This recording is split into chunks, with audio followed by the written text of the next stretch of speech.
Hi friends, welcome back to another Sims gameplay channel. I'm excited to be back. I took a little bit of a break. I do that from time to time. I need a Sims break, which I think all of us need periodically. But anyway, so I'm back today. I'd like to kind of continue some old challenges and start some new ones, start fresh, and see what kind of things we can get into. Today I'd like to start off with the renovation challenge. I really enjoyed that previously, but I needed some rules. I needed some guidelines. I didn't feel like it was very streamlined, so I'm going to start fresh today. And of course I had some audio issues because I'm a little out of practice. I haven't been taping very much regularly. So I'm taping this intro in Edit. And what I did first was I used a random number generator to choose the residential world that I was going to start in. There are 15 residential worlds, and the first one I chose was number 14, Mount Komoribi. Now we're in the neighborhood, and my next rule is to randomly choose which neighborhood within the world I would start with. So we've got Wakaba, Senbamachi, which I'm sure I'm mispronouncing. I have no doubt in my mind. And then the third one is Yukimatsu. So from those, I put them into a random name picker, and I believe that audio worked. So I'm going to segue into my random name picker, and we'll see which neighborhood we are going to start renovating today. Here we go. Here we are with our random name picker. I just went to Google and typed in random name picker, and I put in the neighborhoods and click to spin and see which neighborhood we're going to be working in today. All right. Wakaba is the neighborhood we're working in today. So I will go ahead and head back into the game. Okay, so we chose Wakaba. So we will come down here, and in the Wakaba neighborhood, so there's 1, 2, 3, 4, 5. Pick a number between 1 and 5. 4. Our number 4 choice is here. This is a residential area. No one is living here. So here's my next set of rules. If I choose a house that's unoccupied, I now must randomly choose whether I'm going to be creating a starter, a single family, a McMansion, or just a straight up mansion. Now this is a pretty small lot for a mansion, but hey, that's the challenge. For the starter homes, my goal is to keep it under 20K, obviously. For the single family home, I want to keep it between 20K and 50K. For the McMansions, I was looking at 100K to 500K. And for the mansions, 500K to $1 million. I don't know if that's too broad or what, but that's what we're going with. So we've got 4 choices. I'm going to choose randomly with the random number generator now. Pick a number between 1 and 4. Here's a random number. 2. 2. Perfect. So that's the single family home. And I said between 20 and 50K, right? So I'm going to go ahead and put into the random number generator, asking her to choose a number. Pick a number between 20,000 and 50,000. 31,192. And that's what I'm working with. All right, here we go. Okay, so here we are. I'm going to jump in to the build mode.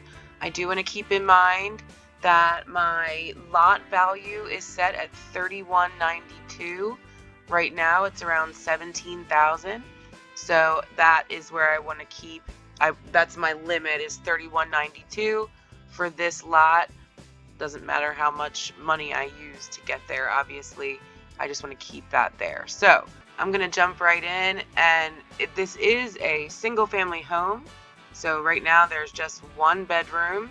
I feel as though I need to create at least 1 other bedroom and maybe a little bit more of a dining area. And we're not really working with a ton of space in the lot itself. Okay, here we go.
Okay, I have finished the first renovation back after a little bit of a break. This one was pretty fast for me. It took me a little bit over an hour, but I did take a couple breaks in there, and I'm just a little indecisive with things. I met the goal. The goal was 31,192, and I got it to 31,172. So I think I did pretty well there. I did add some greenery out front, which I know isn't necessarily area specific, but I think it looks really nice. But let's head inside. I kept the shell obviously the same because that's the best way to do it on a low budget. The entryway is very similar to what it was before. I did add a little bit of shoes, and I changed the wallpaper just slightly. The kitchen, I did upgrade the walls as well, and I added some countertops and this little island to take place of the little dining table that was there before. I changed this area into a dining area. I like to catty corner things. I'm not sure why.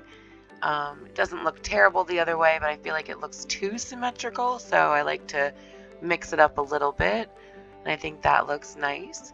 And then what I did here was I added a little hallway to what would be maybe a den or a living room, and where originally this little toilet space had a door on the outside here, I just switched it and then added another doorway for a double entry into the bathroom.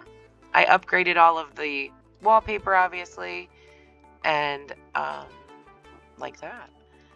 The master bedroom I didn't make a ton of changes to, but again upgraded the wallpaper and the flooring, and it's a little bit bigger as well. I did increase the size of it.